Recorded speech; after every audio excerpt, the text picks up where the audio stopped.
Hello and welcome to this special program brought to you by SAT TV. Joining me now is a special editor at CBS News, Mr. Peter Greenberg. He is in Dominica on a special mission. Peter, tell me, why are you in Dominica at this time? Other than to meet you, I'm here because most of my audience has never been here.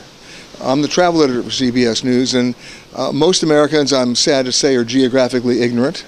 They don't even know where Atlanta is, so where's Aruba? They don't know. And for many of us who are old enough to admit our age, most of us might remember Dominica from 1982 and the invasion of Grenada. That's about the only time they've heard about it, except if they looked at the credits of Pirates of the Caribbean or a few other movies that have been shot.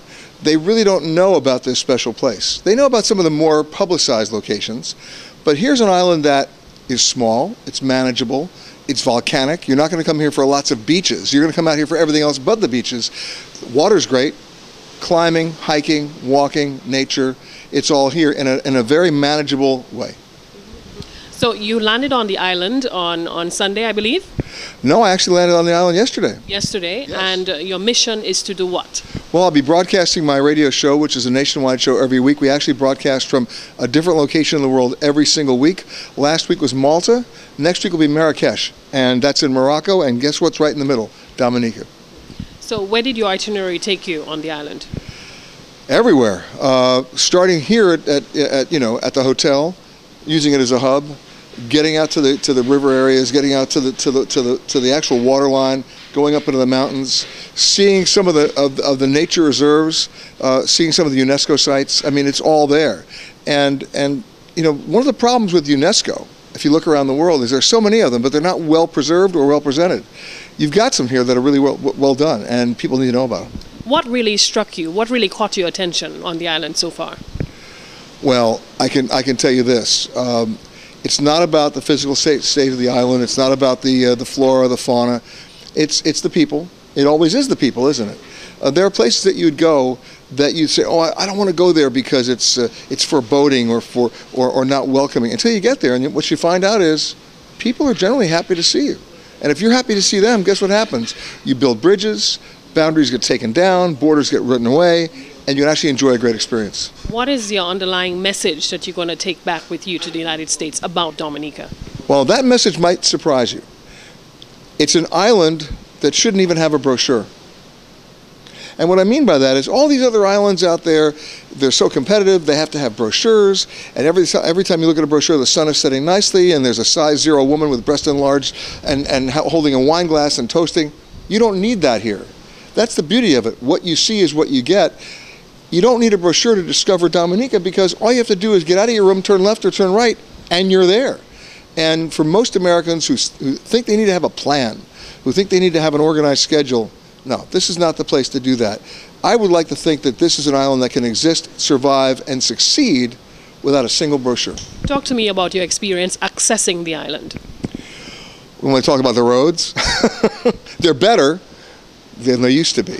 They still have a long way to go. I mean, when first-time visitors come here and they tell you, "Oh, the roads are improved," they can't believe it because they still can't understand how you make those turns, right?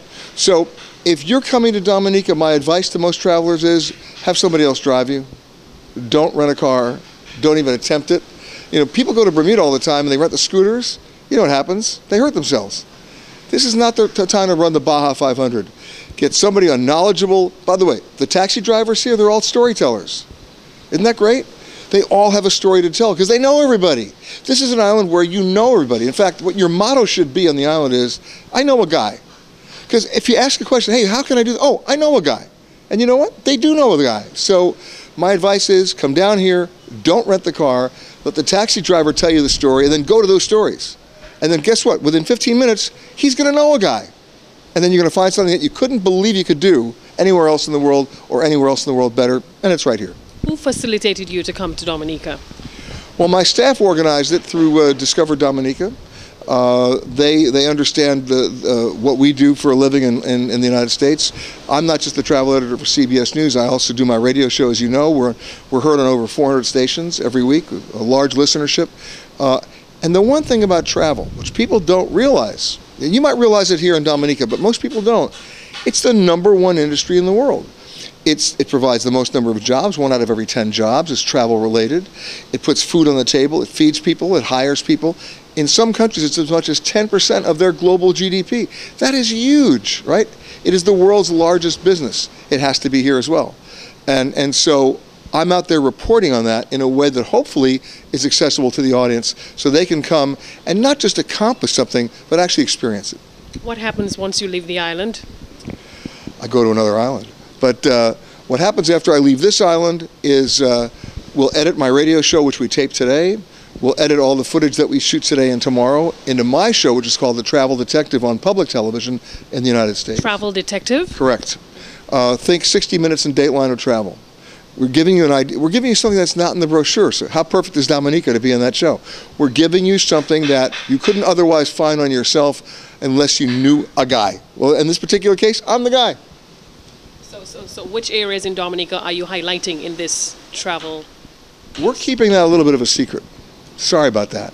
And when will it be aired? It'll be aired probably December, January, either late December this year or early January next year. On CBS? No, on public television. On public television? That's right. That's my show called The Travel Detective. The radio show will be airing in a couple of weeks because we always tape about a week or two ahead. Okay. Peter Greenberg from CBS News in Dominica on a special mission. Thank you. I like the word special mission. I'm going to adapt that everywhere I go. I'm on a special mission.